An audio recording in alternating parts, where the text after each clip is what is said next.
నమస్కారం.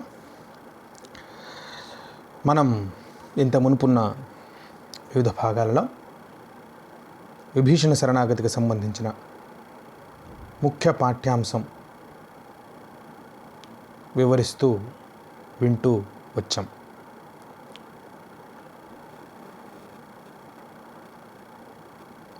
అత్యంత ప్రీతితో ఇష్టముతో నీ మరుగు నీ శరణు నీ చాటు సుఖమని నేను వచ్చి నీ మరుగు చుచ్చితిని అని విభీషణుడు తన శరణాగతిలో చెప్పటం జరిగింది. అనవుడున్ అని విభీషణుడు రాముని స్తుతి చేయగా అతని కృపాంబుధిలోన అతని దయాసముద్రములో, ఎవరి దయాసముద్రములో? రాముని దయాసముద్రములో కరుణానిధి అయినటువంటి, కరుణాంబుధి అయినటువంటి, కరుణామయుడైనటువంటి శ్రీరామచంద్రుని దయాంబుధిలో మనుజేశ్వరుండు రాజైనటువంటి రాముడు క్రమ్మరన్ తిరిగి ఓలలార్చి విభీషణుణ్ణి ఓలలార్చి ఆనందింపజేసి, విభీషణ, ఓ విభీషణ, నమ్ము నా మాట నమ్ము. ఆ కేశవైరి దేవేంద్రునికి వైరి అయినటువంటి శత్రువు అయినటువంటి రావణాసురుడి తమ్ముడవా నీవు కావు, సోదరుడివి కానే కావు, నాకు తమ్ముడవు, ఇంతే. ఇక మీద నుండి నాకు నీవు తమ్ముడితో సమానం. లక్ష్మణుడు ఏ రకముగా నాకు సమానుడో ఆ రకముగా నీవు కూడా నా తమ్ముడవు అవుతున్నావు అని చెప్పి అతనికి అభయము ఇవ్వటం జరిగినది. మరవకుము, మరిచిపోవద్దు, ఇక ముందు నీవు ఏ సందర్భములోనూ మరవకుము. లక్ష్మణుని కంటే నిన్ను అరలేని వానిగన్, లక్ష్మణుడి కంటే భిన్నముగా నిన్ను తక్కువ తనము ఉన్నటువంటి వానిగా లక్ష్మణుడు నీవు మధ్య వల పక్షపాతము చూపించను. నీవేదో దేవుడిచ్చిన తమ్ముడు, లేకపోతే తెచ్చుకున్న తమ్ముడివి, అతను నాకు సహజముగా లభించిన తమ్ముడు, ఇట్లా అనే దృష్టితో నేను చూడను. భేదభావము లేదు. లక్ష్మణుడు ఎలాగో నీవు నాకు అలాగే. లక్ష్మణుడు కంటే కూడా నీవు అధికమైన తమ్మునిగా నేను తీసుకుంటాను.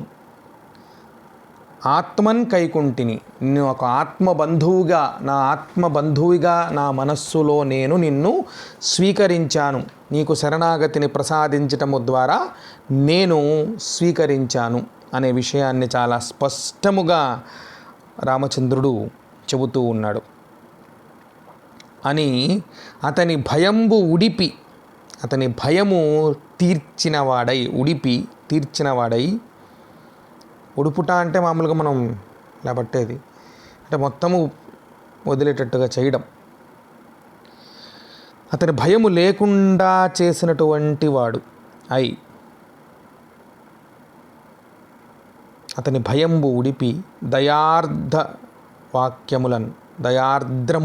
ఆర్ద్రములైనటువంటి మంచి భావుకమైన మెత్తనైన తడితో కూడినటువంటి, అంటే హృదయము నుంచి వచ్చేటువంటి అద్భుతమైన దయతో కూడినటువంటి వాక్యములను, మాటలతో జననాయకుడైనటువంటి శ్రీరాముడు, అశేష జననాయకునకు నాయకుడైనటువంటి శ్రీరాముడు విభీషణుని ఆదరముగా చూసి నెయ్యంబుతోడనన్, మంచి స్నేహముతో, సౌహార్ద్రముతో, సౌజన్యముతో, అనురాగముతో ఆ నృపుడు, ఆ రాజు అయినటువంటి రామచంద్రుడు అప్పుడు ఆ సమయములో ఇతని చెయ్యి, ఈ విభీషణుని యొక్క చెయ్యి ఊదుకొని గ్రహించి పట్టుకున్నవాడై కరచాలనం అనరించాడు.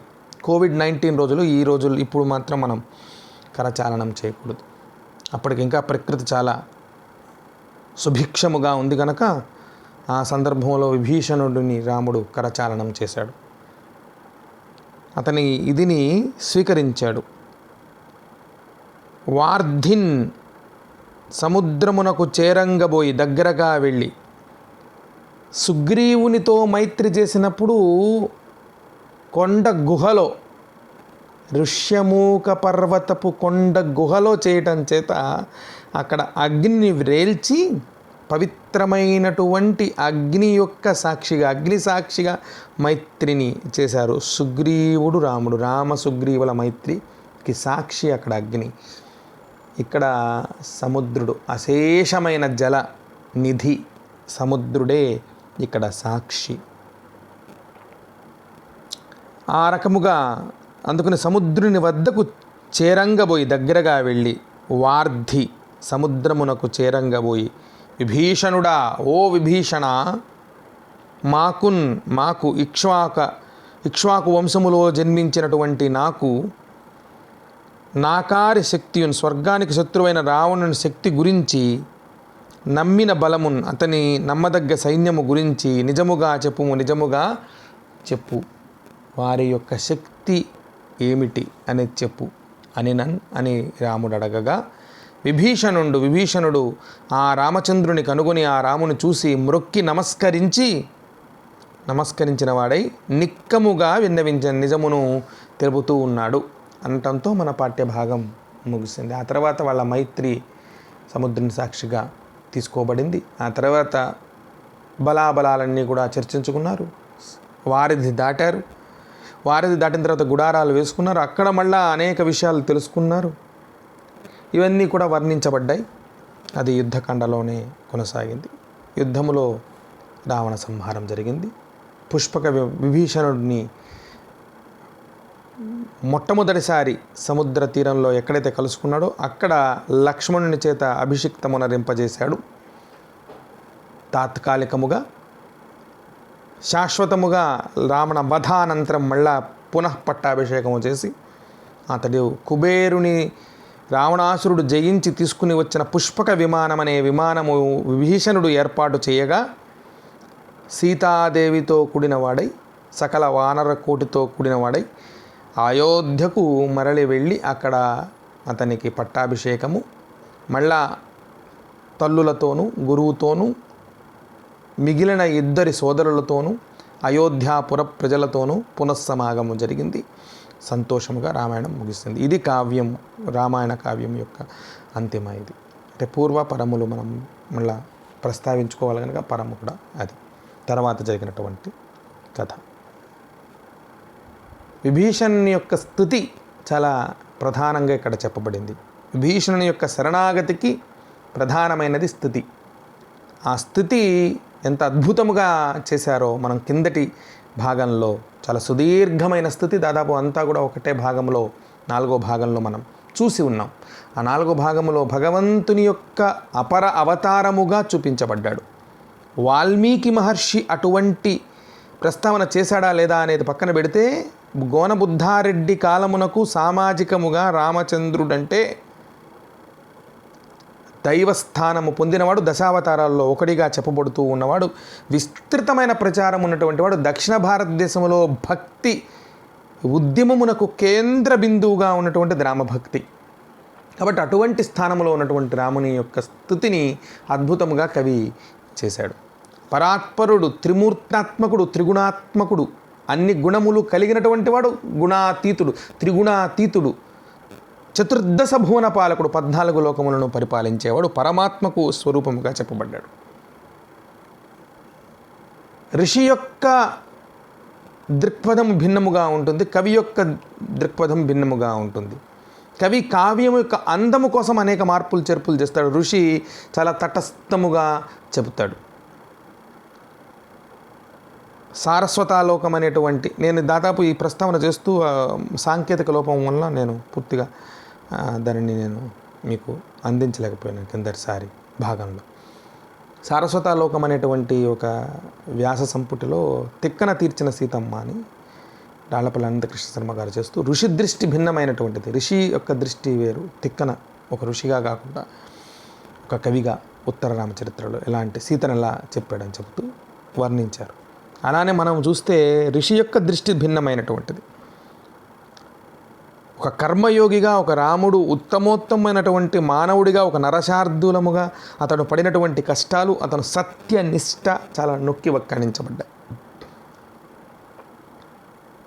ఎప్పుడైతే రాముని యొక్క స్థానము నరుడి నుంచి నారాయణ స్థానమునకు ఎప్పుడైతే ఎదిగిందో అప్పటి నుంచి అతను తెలియకుండా కొన్ని మహిమలు చూపించాడు, లేదా అతన్ని తెలుసుకున్నటువంటి వాళ్ళు కొందరు ఉన్నారు అని చెప్పేటువంటిది జరిగింది.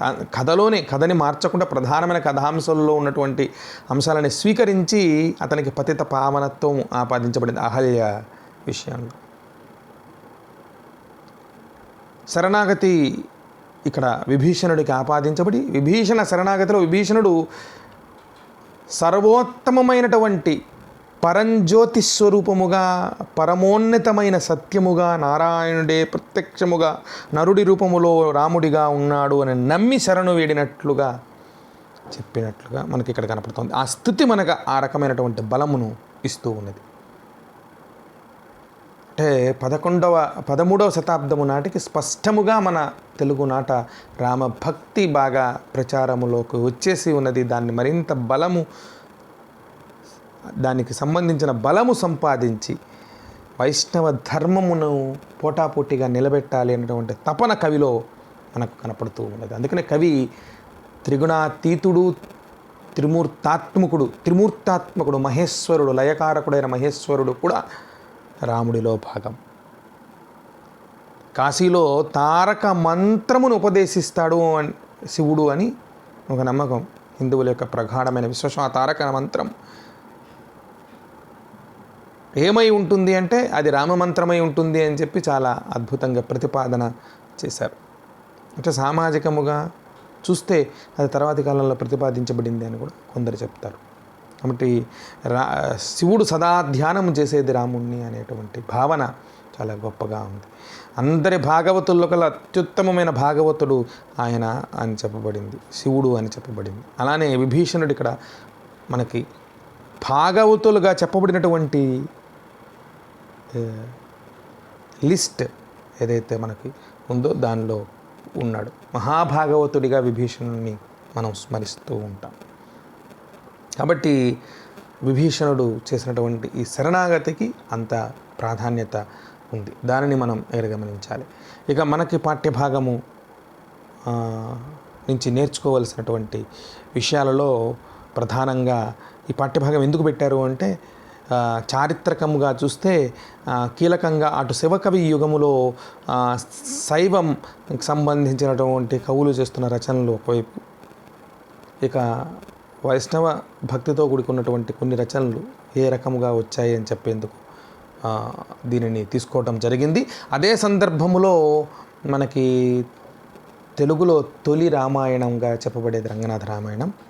మన ప్రాంతమునకు సమీపంలో, ముఖ్యంగా తెలంగాణ ప్రాంతమునకు దగ్గరగా ఉన్నటువంటి ఇప్పటి కన్నడ ప్రాంతంలో, తెలంగాణ ప్రాంతంలోను నందివర్ధనపురం అని చెప్పబడే నందివర్ధమాను మహబూబ్ నగర్ జిల్లాలో, పాలమూరు జిల్లాలో ఉన్నటువంటి ఆ ప్రాంతాలన్నింటినీ కూడా పరిపాలించినటువంటి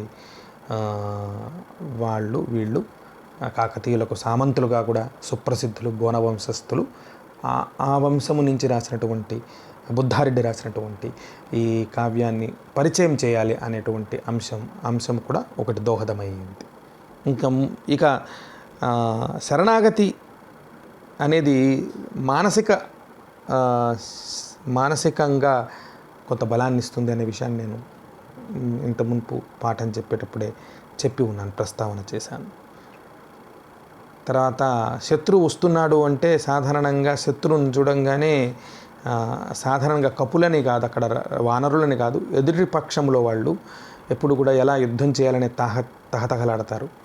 శత్రువు తనను రక్షించుకోవడం కోసం తెల్ల జెండాను శాంతిని చూపిస్తూ అనుమానం ఎలా ఉంటుంది, ఆ అనుమానానికి ప్రబల నిదర్శనం మనకి సుగ్రీవుడు రాముడితో మాట్లాడినటువంటి మాటలు ఆ అనుమానానికి. అయితే ఇంకా తెలివైనటువంటి వాళ్ళు, ఎన్నో రహస్యాలు గూఢచర్యం చేసేవాళ్ళు, మంచి దార్శనికులు ఎలా ఉంటారు, ఏ రకంగా ఈ వ్యక్తి వల్ల మిత్రత్వం ఎలా మనకు లభిస్తుంది అని చెప్పేటువంటి ఒక అద్భుతమైనటువంటి దూరదృష్టి మనకి హనుమంతుడిలో కనపడుతుంది. హనుమంతుడిని చూసే విధానం మనం మార్చుకుని చూస్తే అతని యొక్క మంత్రాంగము, అతని యొక్క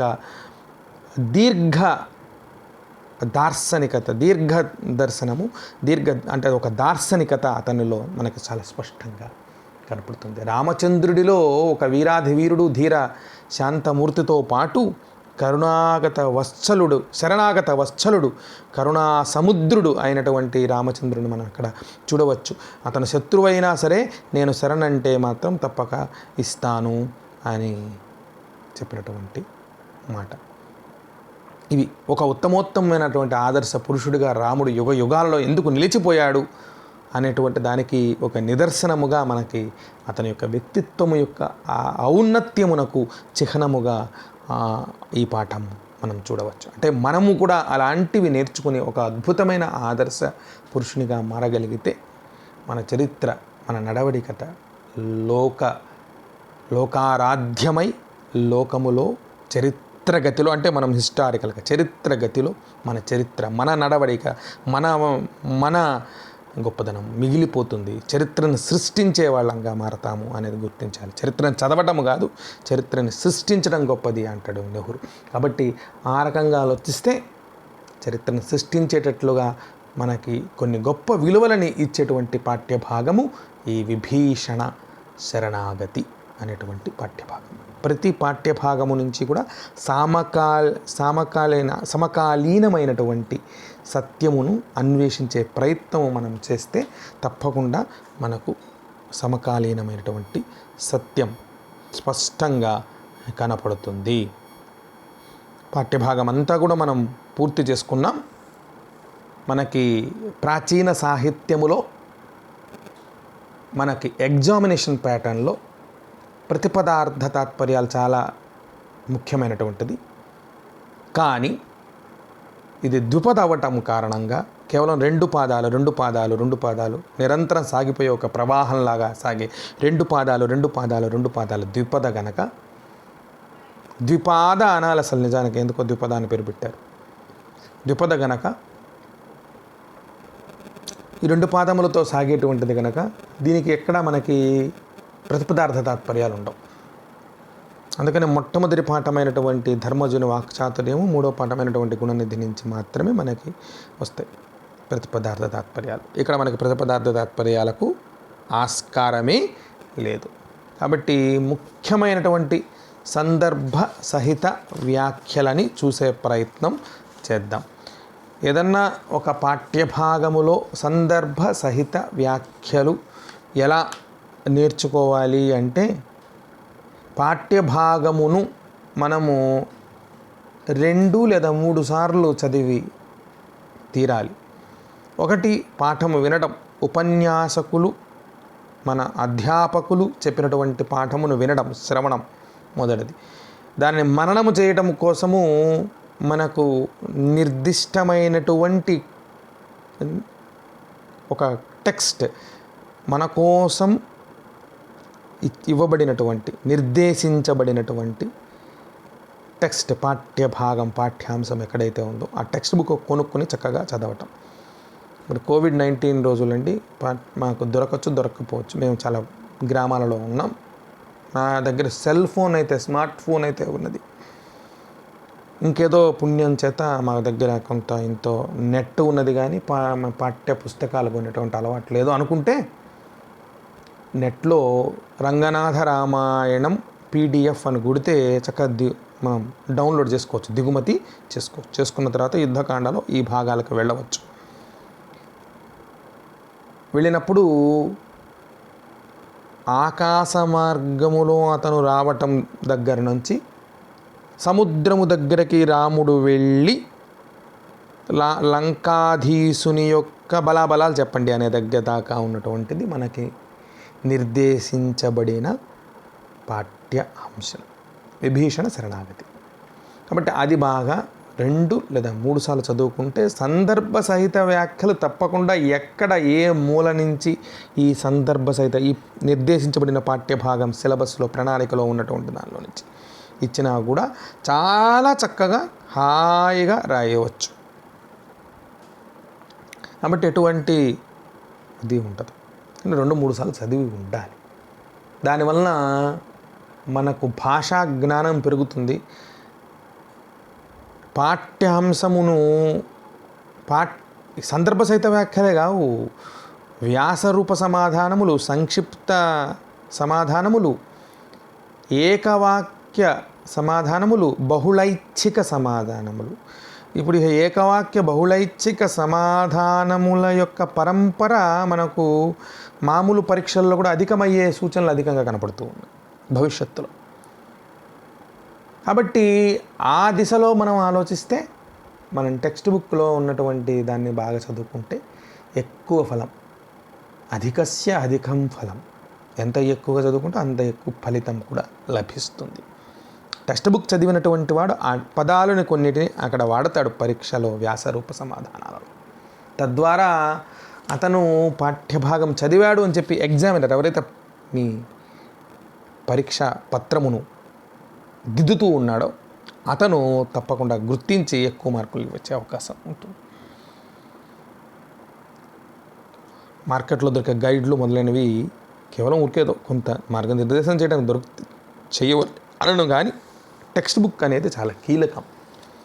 దాన్ని దృష్టిలో పెట్టుకుని టెక్స్ట్ని చదివే ప్రయత్నం చేయండి.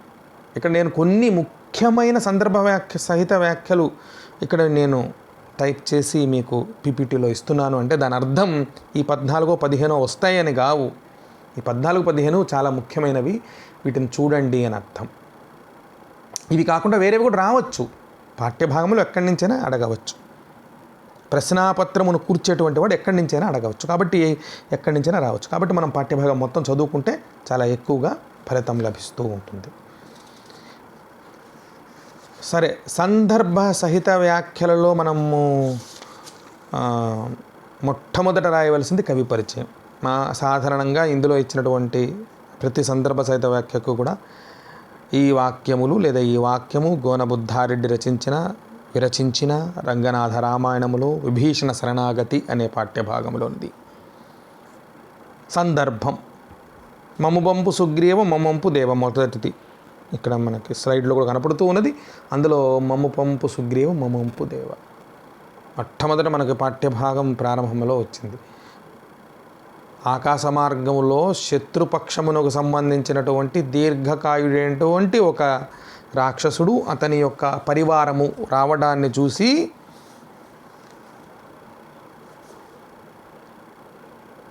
ఉత్సాహముతోనున్నటువంటి వానర సైన్యం ఆకాశ మార్గమునకు కుప్పించి ఎగసి యుద్ధము చేస్తాము అని సుగ్రీవుని వేడుకునే సందర్భంలోనిది ఈ సందర్భ సహిత వ్యాఖ్య.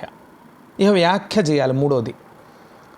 మూడోది వ్యాఖ్య. ఓ సుగ్రీవ, మమ్మల్ని పంపు, మేము యుద్ధం చేస్తాము, యుద్ధం చేసి వాడిని చంపి తీరుదాం, మన మీదకు దాడికి వస్తున్నాడేమో అనే విషయం చెప్తుంది. సాధారణంగా దాడికి రావచ్చు, రాయబారిగా కూడా రావచ్చు సంధి ప్రయత్నం కోసం. ఏదో తెలుసుకోకుండా చెయ్యాలి అనేటువంటి ఒక తపన వీళ్ళలో కనపడటానికి కారణం ఏంటంటే వీళ్ళు వానరులు కనుక అని అనుకోవచ్చు. ఇది ఒక విశేషాంశం. దీని విశేషాంశం కూడా రాయవచ్చు, రాయకూడదని ఏం లేదు. రాస్తే రాయొచ్చు, మీ వ్యాఖ్యకి విశేషాంశాలను కూడా జోడించి రాయవచ్చు. కానీ ప్రధానంగా రాయవలసింది కవి పరిచయం, సందర్భం, మూడవది వ్యాఖ్య. ఈ మూడు ప్రధానంగా రాయవలసినటువంటి విషయాలు. ఈ మూడు రాస్తే సరిపోతూ మీవాడ నిట్టు సంభ్రమింపగవలదు. ఇది విభీషణుడు సుగ్రీవుడు మొదలైనటువంటి వానరులందరితో చెప్పినటువంటి సందర్భంలోనిది. అరుగుదెంచినాడ నటలంక నుండి, ఇది కూడా అదే సందర్భములోనిది.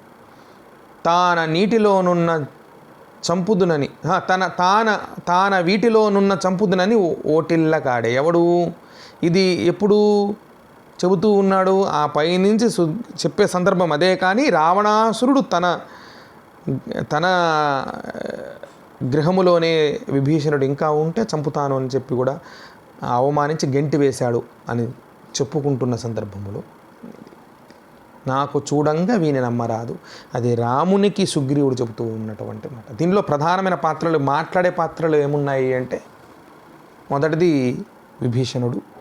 వానరులు మాట్లాడారు మొట్టమొదటి కొద్దిసేపు, వాళ్ళకి పేర్లు లేవు, అనామకులైనటువంటి వానర సమూహం అది. 2 సుగ్రీవుడు వానరులతో మాట్లాడాడు, రాముడితో మాట్లాడాడు, విభీషణుడితో మాట్లాడాడు. 3 సందర్భాల్లో సుగ్రీవుడు మాట్లాడాడు. విభీషణుడు వానరులను సుగ్రీవుని ఉద్దేశించి మాట్లాడాడు,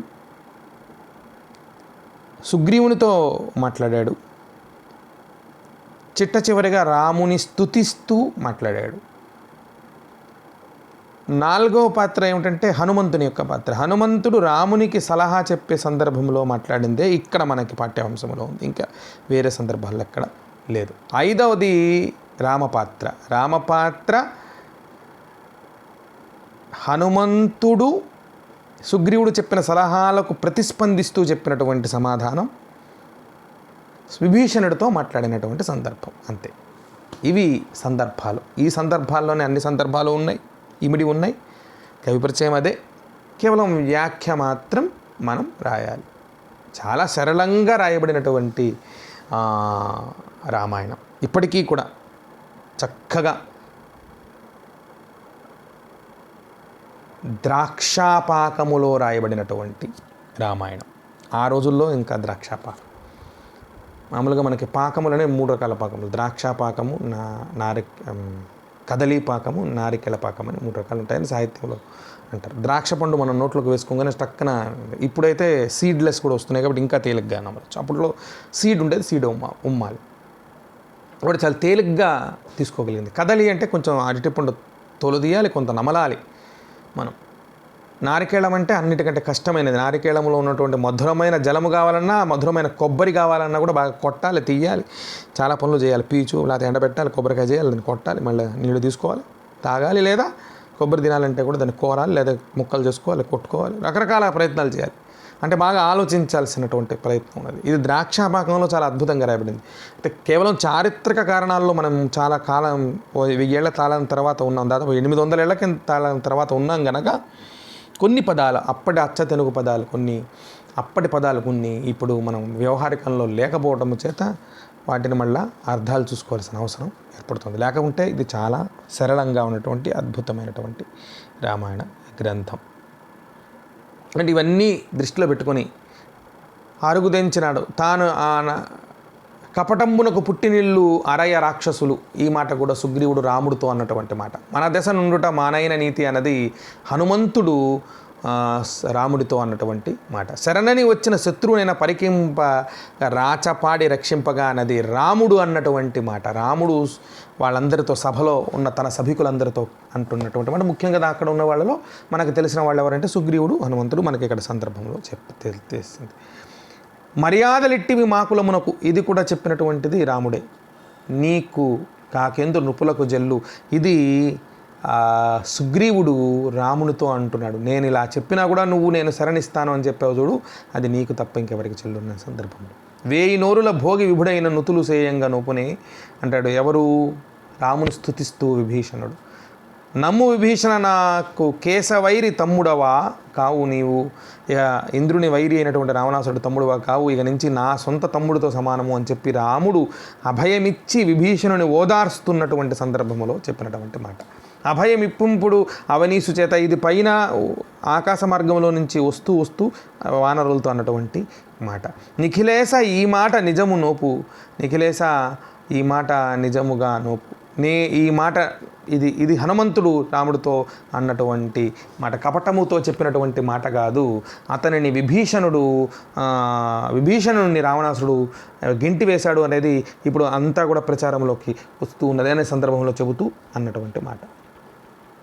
వలవదు శంకింప వసుదేశ, ఇతన్ని శంకించడానికి తగినవాడు కాడు, ఇతని కపటముతో ఉన్నవాడు కాడు, నిర్మలమైన చిత్తముతో ఉన్నటువంటి వాడు అని హనుమంతుడు చెప్పినటువంటి సందర్భంలో ఉంది. కొంచెం అక్కడక్కడ మార్చి చివరిలో ఈ 2-3 ఇవ్వడానికి కారణం ఏంటంటే మీ బుర్రల్ని ఆలోచింపజేద్దాము అనేటువంటి ఒక చిన్న చిలిపి ఆలోచనతో ఆ పని నేను చేశాను.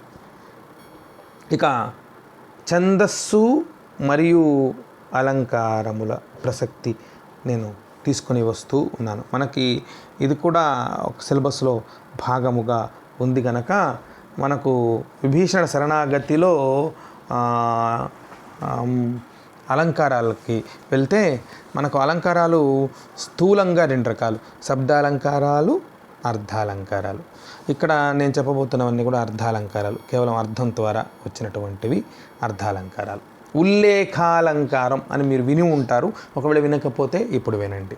ఉల్లేఖము అంటే ఏమిటి? ఏదైనా ఒక విషయం గురించి అనేక రకాలుగా చెప్పడం, ఉల్లేఖించడం, డిస్క్రైబ్ చేయటం. ఉల్లేఖాలంకారం అంటే ఒక దాని గురించి అనేక రకాలుగా ప్రస్తావన చేయడం, ఒకే విషయం అనేక మందికి అనేక రకాలుగా కనిపించడం, ఒకే విషయం అనేక మందికి అనేక రకాలుగా కనిపించడం, దాన్ని ఉల్లేఖించడం అంటాం. అనేక కోణాల నుంచి దర్శించి చెప్పడం అన్నమాట. ధర్మశాస్త్రజ్ఞులకు ధర్మశాస్త్రం బని, నీతి మార్గ కోవితులకు నీతి శాస్త్రం బని, పౌరాణికులకు బహుపురాణ సముచ్చయం బని. ఇలా మహాభారతం కనపడిందట ఒక్కొక్కరికి ఒక్కొక్క రకంగా. ఐతిహాసికులకు చరిత్రకారులకు మహేతిహాసంబుగా పెద్ద గొప్ప చరిత్రగా కనపడిందట. ఇట్లా రకరకాలుగా కనపడింది. కవులకు మహాకావ్యములా కనపడింది. ధర్మశాస్త్రజ్ఞులకు ధర్మశాస్త్రముగా పంచమ వేదముగా కనపడింది. ఇలా అనేక మందికి అనేక రకాలుగా కనపడింది. అలా చెప్పి అలంకారంతో వర్ణించాడు నన్నయ్య అవతారికలో. చాలా ఎక్కువగా ఉల్లేఖ అలంకారానికి దాన్నే ఎగ్జాంపుల్గా ఇస్తూ ఉంటారు. అది మనకు చాలా క్లాసికల్ ఎగ్జాంపుల్, చాలా గొప్ప ఎగ్జాంపుల్గా ఇస్తూ ఉంటారు. దాదాపు అటువంటిదే ఇక్కడ విభీషణుడు స్తుతిలో, ఆ విభీషణ స్తుతి చేశాడు కదా, ఆ స్థితిలో మనకు 2 సందర్భాల్లో కనిపిస్తూ ఉన్నది. పరమాత్ముడవు నీవు పరమంబు నీవు పరవిద్యయు నీవు పరికింపనెందు భువనకర్తవు నీవు భువనంబు నీవా భువనహర్తవు నీవు భువనైక వీరా. ఇక్కడ అన్ని చోట్ల అన్నీ ఆయన అన్నీ నీవి అని ఉల్లేఖించడం. పెక్కు ధర్మములు గల వస్తువును ఆయా ధర్మములను అనుసరించి అనేక రీతులుగా ఉల్లేఖించుటను ఉల్లేఖాలంకారము అంటారు. పెక్కు ధర్మములు గల వస్తువు ఆయా ధర్మములను అనుసరించి అనేక రీతులుగా ఉల్లేఖిస్తే దాన్ని ఉల్లేఖాలంకారము అంటారు. ఇక్కడ విభీషణుణ్ణి పరమాత్మునిగా, పరమముగా, పరమోన్నతమైన పరమముగా, పరమ విద్యగా, భువనకర్తగా, భువనముగా, మళ్ళీ అభేదం ఆ రెండింటి మధ్య, భువనహర్తగా, భువనాన్ని హరించేవాడిగా కల్పకాలం ప్రళయకాలంలో అనేక రకాలుగా దర్శిస్తూ అనేక రకాలుగా వర్ణిస్తూ ఉన్నాడు గనక ఆ వర్ణనకు అర్థం ఉల్లేఖాలంకారం. చంద్రార్కులను నీవు జలధులు నీవు ఇంద్రాదులు నీవు జలముయు నీవు శబ్దార్థములు నీవ శబ్దములు నీవ శబ్దములు భేదించు శ్రవణంబులు నీవ. ఇక్కడ అనేక రకాలుగా పెక్కు ధర్మాల రూపములు. ఇక్కడ విభీషణుడు ఒక్క శ్రీరాముడిని వేరువేరుగా చంద్రుడిగా, సూర్యుడిగా, జలధులుగా, సముద్రాలుగా, ఇంద్రాది దేవతలుగా, అష్టదిక్పాలకులుగా, శబ్దార్థములను భేదించి మన మనస్సుకు అందించేటువంటి శ్రవణేంద్రియముగా, ప్రతిదానిగా ఊహిస్తూ భావిస్తూ స్తుతిస్తూ ఉన్నాడు. కాబట్టి దాదాపు స్థుతిలో ఉన్న చాలా వరకు ఉల్లేఖాలంకారం ఉంది. పాఠం చెప్పుకుంటూ మధ్యలో మనం అనేకసార్లు చెప్పుకున్నాం రూపక సమాసము, రూపక అలంకారం గురించి. రూపకాలంకారాలు వాటిలో చాలా ఎక్కువ. ఉపమా కాళిదాసస్ అని ఉపకాలంకారం కాళిదాస్ చాలా ఎక్కువగా వాడారు. వాల్మీకి తర్వాత ఆయన ఎక్కువగా వాడారు అని చెప్పి, వాల్మీకి చాలా గొప్పగా వాడాడు, ఆయన తర్వాత కాళిదాసే వాడాడు. అందుకని ఉపమాలంకారాన్ని కాళిదాసు యొక్క ఉపములు చాలా అద్భుతముగా ఉంటాయి అని. రూపకాలంకారాలు చాలా ఎక్కువగా వాడాడు అనేది నా అనుభవం నుంచి నేను తెలుసుకున్నటువంటి విషయం. నేను పరిశోధన ఏమీ చేయలేదు, కానీ ఒక స్థూల పరిచయంతో నేను చెప్పగలిగేటువంటి విషయం గోన బుద్ధారెడ్డి గారి దగ్గర చాలా ఎక్కువగా ఆయన వాడింది. ఆయన పాఠాలు ఎప్పుడు చెబుతూ ఉన్నా చాలా ఎక్కువగా తారసపడేటువంటి మనోహరమైనటువంటి ఈ ఉపమాన ఉపమేయముల భేదము లేకుండా చెప్పేటువంటి రూపకాలంకారం. ఉపమానం, ఉపమేయము. ఉపమానం అంటే మనం పోల్చేటువంటి వస్తువు, చాలా ఉదాత్తమైన గొప్ప వస్తువు ఏదో. ఉపమేయము మనం తీసుకునేటువంటి వస్తువు. ఈ రెండిటి మధ్య అభేదమును చూపించడం రూపకాలంకారం. అది సమాసముగా ఉంటే విగ్రహవాక్యంలాగా రాస్తే రూపక సమాసం. అతని కృపాంబునిధిలోన మనుజేశ్వరుడు క్రమ్మర నోలనార్చి కృపాంబునిధిలోన కృప అనేది అంభోనిధి అంటే సముద్రము. సముద్రం, కృప అనే సముద్రం. దుఃఖాగ్ని, దుఃఖమనేది అగ్ని. శోకమనేది అగ్ని. సంసార జలధి, సంసారం అనేది సముద్రం. ఇలా వచ్చినప్పుడు రూపక అలంకారం, రూపక సమాసం. ఇది రూపకాలంకారం. ఉపమాన ఉపమేయముల మధ్య అభేదమును సూచించుటయే రూపకాలంకారము. ఉపమాన ఉపమేయముల మధ్య అభేదమును సూచించుటయే రూపకాలంకారం. అంటే కృపాంబు నిధి. కృప అనేది సముద్రము లాంటిది. కృప సముద్రము లాంటిది. సముద్రమంత విస్తారమైనది. నిరంతరం కృప అనేటువంటి తరంగములు ఇక్కడ వ్యాపిస్తూనే ఉంటాయి. రాముడు అనేటువంటి సముద్రము నుంచి కృప అనేటువంటి తరంగములు నిరంతరము వ్యాపిస్తూ ఉన్నాయి. ఆ విషయాన్ని ఇక్కడ చెప్తూ ఉన్నాడు. కాబట్టి ఆ అలంకారముగా మనకి చెప్పవచ్చు. కాబట్టి ఉల్లేఖాలంకారం, రూపకాలంకారాల ప్రస్తావన అయిపోయింది.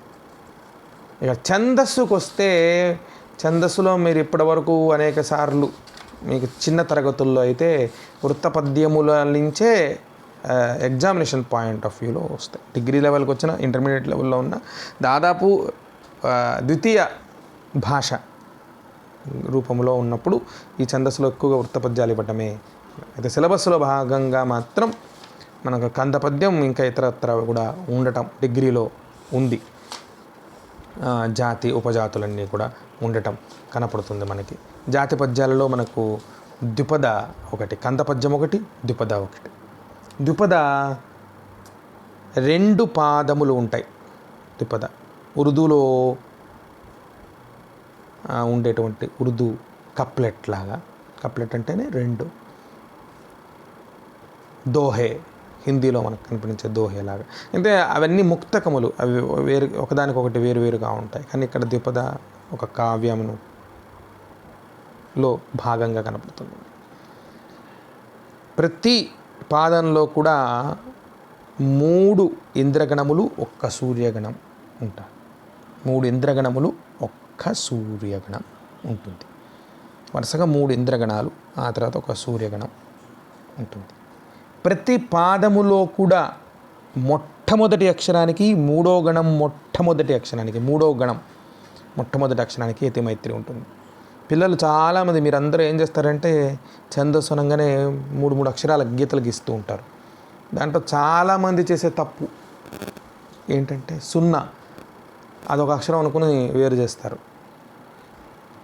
అప్పుడు మీరు భరానా భరవ అనేదో బట్టి కొట్టి ఉంటారు కదా, అది రాదు. కాకపోతే దాన్ని కిట్టించే ప్రయత్నం చేస్తారు. చాలా చండాలంగా గజిబిజి చేస్తారు. అది తెలిసిపోతూ ఉంటుంది. బట్ ఈ 0 అనగా పొల్లు అక్షరం, నకార పొల్లో పకార పొల్లో ఏదో ఒక పొల్లు, అవి లేవు. అవి అక్షరములు కావు. దాని పక్కన ఉన్నటువంటి దాంతో కలిపితేనే. 0 అసలే కాదు, పక్కన ఉన్నటువంటి అక్షరంతో కలిసి ఒక అక్షరం. కాబట్టి జాగ్రత్తగా అక్షరాన్ని గుర్తుపెట్టుకోవాలి. తర్వాత 3 గీతలు గీయటం అనేది వృత్తపద్యాలకైతే చెల్లుతుందేమో, కానీ 4 వృత్తపద్యాలకు మిగిలిన వాటికి అన్నిటికీ చెల్లదు. ఏది ఏ గణమో తెలుసుకోవాలి. ముందు గణములలో ముందు మనము లఘు గురువులని గుర్తించాలి. ఏది గురువు, ఏది లఘువు చాలా స్పష్టంగా తెలుసుకునే ప్రయత్నం చేయాలి. ఆ తర్వాత లఘు గురువుని గుర్తించాలి. గుర్తించిన తర్వాత పద్య లక్షణమును మనం కనుక్కునే ప్రయత్నం చేయాలి. ద్విపదలో మనకి 3 ఇంద్రగణములు, 2 సూర్యగణములు వస్తాయి. మరి సూర్యగణములు అంటే ఏంటి? నా గణము, నా అనే గణము. నా అనే గణములో ఏమేమి ఉంటాయి? యమాత, రాజమానసలగం, లేకపోతే ఏదో చక్రం గీస్తారు, లైన్ రాస్తారు, రకరకాలుగా. కొంతమంది శ్లోకం భజసాం ఎరతాం, భజసామాది మధ్యాంత గౌరవం, ఎరతాం ఆది మధ్యాంత లాఘవం, ఇలా చదువుకుంటారు, గుర్తుపెట్టుకుంటారు. రకరకాల మార్గాలు చిన్న తరగతుల్లో నేర్చుకుని ఉంటారు. ఒక్కసారి రివిజన్ అనమాట, పునశ్చరణం. మనం ఇప్పుడు నగణంలో ఏముంటాయి? మా అనే గణంలోనేమో అన్ని గురువులు ఉంటాయి. నా అనే గురువుల్లో అన్ని లఘువులు ఉంటాయి. లఘువులన్నింటినీ కూడా గీతలతో సూచిస్తాం. గురువులన్నింటినీ కూడా మనము యు, ఇంగ్లీష్లో క్యాపిటల్ యుతో సూచిస్తాం. ఇక్కడ అన్నీ లఘువులే ఉంటాయి. నగణం అక్కడ స్లైడ్ మీద కూడా ఉంది చూడండి. హగణం గురువు లఘువు, దాన్నే గలము అని కూడా పిలుస్తాం. లగము అనే దాన్ని వగణము అని పిలుస్తాం. భరణభ భరవ వా వా అది లగము. హగణం ఇది గురువు లఘు. ఈ 2 గణములు నా అనేటువంటిది, హ అనేటువంటివి సూర్యగణములు. ఇంద్రగణములు ఏవి? ఇంద్రగణములు నల, నగ, సల, భారత అనేటువంటి గణములు. ఆ వరుస క్రమం పెట్టడంలో కూడా మీకు బాగుంటుందనే ఉద్దేశంలో భారత, భరత మన భారతదేశం కదా, అందుకని భరత చాలా తేలిగ్గా ఉంటుంది మీకు గుర్తుపెట్టుకోవడానికి. నల, నగ, సల నల నలుడు, నగ నగ, ఒంట్లో మనం వేసుకునే నగ, ఒంటి మీద వేసుకునేటువంటి అలంకారం. సల ఏదో పేరు పెట్టాం మళ్ళా, నల నగ సల. ఈ వరుస చెప్పక్కర్లేదు, వేరే వరుసలు చెప్పొచ్చు, కానీ ఇది తేలిగ్గా ఉంటుందనే ఉద్దేశంతో నల నగ సల భరత. నలము అంటే ఏంటి? నా అంటే అన్ని లఘువులే, లా మళ్ళీ ఇంకొక లఘువు అంటే 4 లఘువులు ఉన్నటువంటి గణం. 3 అక్షరాలు గీస్తే మరి 4 గణాలు ఉన్నదాన్ని ఎట్లా జస్టిఫై చేస్తారు, ఎట్లా అక్కడ గుర్తిస్తారు చెప్పండి. కాబట్టి తొందరపడకూడదు ఇలాంటివి చేసేటప్పుడు. నలా అన్నీ కూడా లఘువులున్నది. నగా 3 లఘువులు, నగణంలో 3 లఘువులు ఉన్నాయి. గ గురువు. సలా 2 లఘువులు, ఆ తర్వాత గురువు సగణం. భ జ స ఆది మధ్యాంత గౌరవం. సగణంలో అంత్య గురువు, కాబట్టి ముందు 2 లఘువులు, కాబట్టి లఘువు లఘువు గురువు. ల సలా అంటున్నాం కాబట్టి ల అంటే లఘువు, మళ్ళా అక్కడ లఘువు. భజసాం ఆది మధ్యాంత గౌరవం. గురువు ఉంటుంది కాబట్టి ఆది గురువు. ఆది గురువు, మిగిలిన లఘువులు పూరించుకోండి. రా ఆది మధ్యాంత, యా రాత ఆది మధ్యాంత లాఘవం, మధ్య లఘువు, అటు ఇటు గురువు రగణం. యరత ఆది మధ్యాంత లాఘవం, లఘువు చివర త చివర లఘువు, మొదట 2 గురువులు. ఇంతే. జాగ్రత్తగా ఇది తెలుసుకుని మీరు ద్విపద చేయొచ్చు, ఇంకొన్ని కూడా చేయవచ్చు. ఇప్పుడు మనం ఇక్కడ ద్విపద వరకే, ఛందస్సు అంతా కూడా ఇక్కడ పాఠ్యభాగంగా అభ్యాసం చేసుకోవడానికి డిజిటల్ ప్లాట్ఫామ్లో దానికి తగిలినటువంటి సాంకేతికత నైపుణ్యాలు నా దగ్గర ఇంకా రాలేదు. ఇంకా ముందు నేర్చుకోవాల్సి వస్తే నేర్చుకుందాం, కానీ ఇంకా ఇంతవరకు అయితే రాలేదు, నాకు తెలియదు. కాబట్టి అవన్నీ ఎట్లా చేయాలి అనేది కష్టపడి నేను అంతవరకు అయితే చేశాను. ప్రాస నియమం ఉంటుంది ద్విపదలో, ప్రాస నియమం ఉంటుంది. ప్రాస నియమం అంటే ప్రాసస్థానం అంటే రెండవ అక్షరం. ప్రతి పద్యపాదములోనూ 2వ అక్షరం ఉంటుంది కదా, లైన్లో 2వ అక్షరం, అది ప్రాసస్థానం. ప్రాస నియమం ఉంటుంది. ఎన్ని లైన్లకు ఉంటుంది? ఉన్న అన్ని లైన్లకు ఉంటుందా? ఉండదు. అక్కడ 4 లైన్లు ఉన్నటువంటి వృత్తపద్యాలలో ప్రాస నియమం ఉంది కాబట్టి ఆ 4 లైన్లలో ఉంది. ద్విపద అంటే 2 లైన్లే, 2 పాదములు, కాబట్టి ఆ 2 లైన్లలో ప్రాసస్థానం ఉంటుంది. అలాంటి ప్రాస లేనటువంటి ద్విపదని మంజరీ ద్విపద అంటారు. సుభద్రా పరిణయము అని చెప్పి తొలి కవయత్రి అని చెప్పబడు తెలుగు భాషలో రాసిన కావ్యం. వేరే సంస్కృత భాష అట్లాంటి భాషల్లో కాదు, తెలుగు వాళ్ళు సంస్కృతంలో రాసి ఉండవచ్చు. తెలుగు స్త్రీ రాసినటువంటి వాళ్ళలో మొదటి కవయత్రిగా చెప్పబడేటువంటి తాళ్లపాక తిమ్మక్క రాసిన సుభద్రా పరిణయం మంజరీ ద్విపద. ప్రాస నియమం పాటించలేదు. విచిత్రం ఏమిటంటే అన్నమాచారులు వారి సంకీర్తనలో 32,000 సంకీర్తనలో 14,000 సంకీర్తనలు లభిస్తూ ఉంటే ఆ 14,000 సంకీర్తనలో సింహభాగం అంటే అధిక భాగములో ప్రాస నియమం పాటిస్తాడు. చరణాల్లో పల్లవుల్లో పక్కన పెట్టిన పల్లవుల్లో కూడా ఉంటుంది. పల్లవి అంటే 2 లైన్లు లేదా 1 లైన్, పల్లవి అనుపల్లవి. అలాంటి స్థానాల్లో ప్రాస నియమం ఉన్నా లేకపోయినా చరణాల్లో మాత్రం తప్పకుండా ప్రాస నియమం పాటించాడు. ఆవిడ మాత్రం ద్విపద రాస్తూ పాటించలేదు. అదొక స్టైల్, మంజరీ ద్విపద. ప్రాసస్థానం, ఇక్కడ ప్రాస ఉన్నది మనకి, కాబట్టి ద్విపద, స్వచ్ఛమైన ద్విపద. ఇది ఛందస్సు యొక్క లక్షణాలు. ఇక మొదటి యతి స్థానము అంటే ఏమిటంటే ఒక విరామ చిహ్నం లాంటిది, కామ. ఇప్పుడు పంక్చువేషన్ మనకి ఇంగ్లీష్ సంప్రదాయం ద్వారా మనకి పుల్ స్టాపులు, కామాలు, కొటేషన్లు రకరకాలు వచ్చాయి. కోలన్, సెమీకోలన్, ఇవన్నీ కూడా తెలుగులో కూడా మనం వాడుకుంటూ ఉన్నాం. కానీ పూర్వకాలంలో అవి లేవు.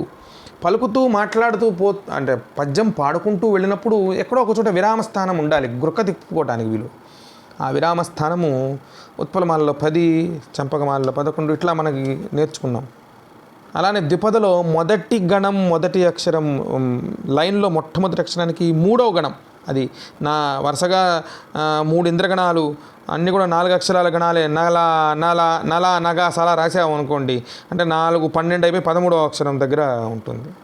అంతేగాని టక్కన గుర్తుపెట్టుకోవడానికి లేదు. అందుకని 3వ గణం మొదటి అక్షరానికి యతిమైత్రి కుదురుతుంది అనేదాన్ని గుర్తుపెట్టుకోవాలి. ప్రాస నియమం ఉంది. అట్లానే ప్రాసయతి అంటాం, అది కూడా కొంత వర్తింపజేస్తారు. అంటే రెండో స్థానం మొదటి అక్షరానికి చెబితే రెండో స్థానం నుంచి పక్కన ఉన్న స్థానానికి ఇతని కూడా యతిమైత్రి కల్పించేటటువంటి లక్షణం కూడా మనకి ఉన్నది. ఇవి స్థూలంగా మీకు ద్విపద గురించి అలంకారం గురించి చెప్పినటువంటి అంశాలు. దీంతో విభీషణ శరణాగతి అనే పాఠ్యభాగం సంబంధించి నాకు ఇవ్వబడినటువంటి కృత్యము ఏదైతే ఉందో నేను పరిపూర్ణంగా చెప్పేసాను. అంటే దాదాపు ఒక 5 భాగాలలో చెప్పాను. ఎంత సమయం ఇప్పుడు తీసుకున్నానో నాకు తెలియదు, కాబట్టి ఈ పాఠ్యభాగము పూర్తయింది అని చెప్తున్నాను. అయితే ఈ పాఠ్యభాగంలో సందర్భ సహిత వ్యాఖ్యలతో పాటుగా మల్టిపుల్ చాయిస్ క్వశ్చన్స్, MCQs, బహుళ ఐచ్ఛిక ప్రశ్నలు మనకు ఇంటర్నల్ ఎగ్జామ్స్లో వాటిల్లో, అలానే సంక్షిప్త సమాధానములు, ఖాళీలను పూరించడం, ఫిల్ ఇన్ ది బ్లాంక్స్, ఇవి ఏవైతే ఉన్నాయో అవి వస్తాయి. పాఠం చదువుకోవటము, కవి పరిచయమును బాగా చదువుకోవటము, కవి పరిచయము, పాఠ్యభాగము, పాఠ్యభాగ సారాంశము అన్నీ కూడా బాగా చదువుకోవటం చేస్తే తప్పకుండా మీకు ఎక్కువ మార్కులు వచ్చే అవకాశాలు ఉన్నాయి. అలానే క్వశ్చన్స్కి వస్తే